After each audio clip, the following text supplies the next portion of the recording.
Hey guys, Assalamualaikum. It's me Rian and welcome to my video. বেশি না কথা বলে গল্পটি শুরু করা যাক। নীল আকাশ আর এক টুকরো অন্ধকার। আকাশ আর নীল ছোটবেলা থেকেই অভিনব হৃদয় বন্ধু। স্কুলের টিফিন ভাগ করে খাওয়ার থেকে শুরু করে পরীক্ষার রেজাল্ট সবকিছু তারা একসাথে।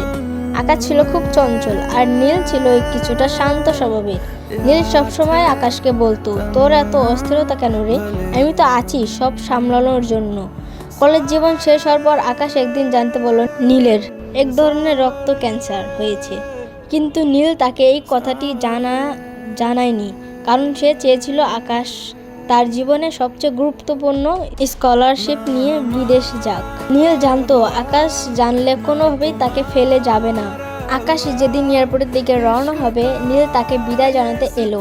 নীলের মুখটা খুব ফ্যাকাশে ছিল, কিন্তু তার হাসিটা ছিল প্রাণবন্ত। আকাশ তাকে জড়িয়ে ধরে বলল, দোস্ত, মাত্র 2 বছর, ফিরে এসে আমরা একসাথে ব্যবসা শুরু করব।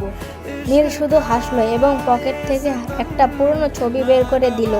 সেটা দিল তাদের শৈশবের ছবি। নীল বলল, বিদেশের মাটিতে একা লাগলে এটা দেখিস, মনে রাখবি নীল আকাশ কিন্তু একটাই। তুই যেখানেই যাস আমি তোর মাথার ওপর ছায়া হয়ে আছি।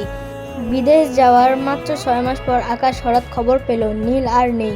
সে সব কিছু ফেলে দেশে ছুটে এলো। নীলের ডায়েরিটা যখন তার হাতে এলো, তখন সে বুঝতে পারলো কেন নীল তাকে বিদেশ পাঠিয়েছিল। ডায়েরির শেষ পাতায় লেখা ছিল, আজ আকাশ চলে গেল। ও যখন প্লেনে উঠেছিল আমার শরীরটা ভেঙে যাচ্ছিল, কিন্তু আমি কাঁদিনি। আমি চাই না আমার অসুস্থতা ওর স্বপ্নের পথে বাধা হোক। আমার হাতে সময় খুব কম। ডাক্তার বলেছে আমি হয়তো আর 6 মাস বাঁচব। আমি যদি মরে যাই, আকাশ যেন আমাকে ভুলে না যায়। ও যেন প্রতিবার নীল আকাশের দিকে তাকিয়ে ভাবে যে ওর বন্ধু ওখানেই কোথাও মিশে আছে। আকাশ নীলের কবরের পাশে গিয়ে বসলো। আকাশটা সেদিন খুব পরিষ্কার ছিল, একদম নীলের নামের মতো। নীল আকাশের মনে পড়লো। নীল সবসময় বলতো সে থাকতে আকাশের কোনো চিন্তা নেই। আজ আকাশের কাছে ডিগ্রি আছে, টাকা আছে, কিন্তু যার সাথে জীবনের আনন্দগুলো ভাগ করার কথা ছিল, সেই মানুষটাই আজ নেই। আকাশ কবরের মাটিতে হাত রেখে কাঁদতে কাঁদতে বলল, তুই তো বলেছিলি তুই সব সামলে নিবি, এখন আমার এই একাকিত্ব কে সামলাবে রে নীল?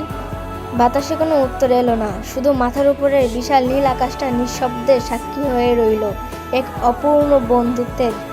কাছের বন্ধুগুলো যখন হারিয়ে যায়, তখন তাদের মূল্য আমরা বুঝতে পারি না। প্রতিটি মুহূর্ত প্রিয়জনদের সাথে কাটানো উচিত, যেন পরে কোনো অপেক্ষা না থাকে। গল্পটি ভালো লাগে একটি লাইক এবং সাবস্ক্রাইব করবেন, কারণ আপনাদের একটি লাইক, একটি সাবস্ক্রাইব আমাদের গল্প বানাতে আরও অনেক উৎসাহিত করে তোলে। আর এতক্ষণ আমাদের গল্প শোনার জন্য আপনাদেরকে অনেক অনেক বেশি ধন্যবাদ।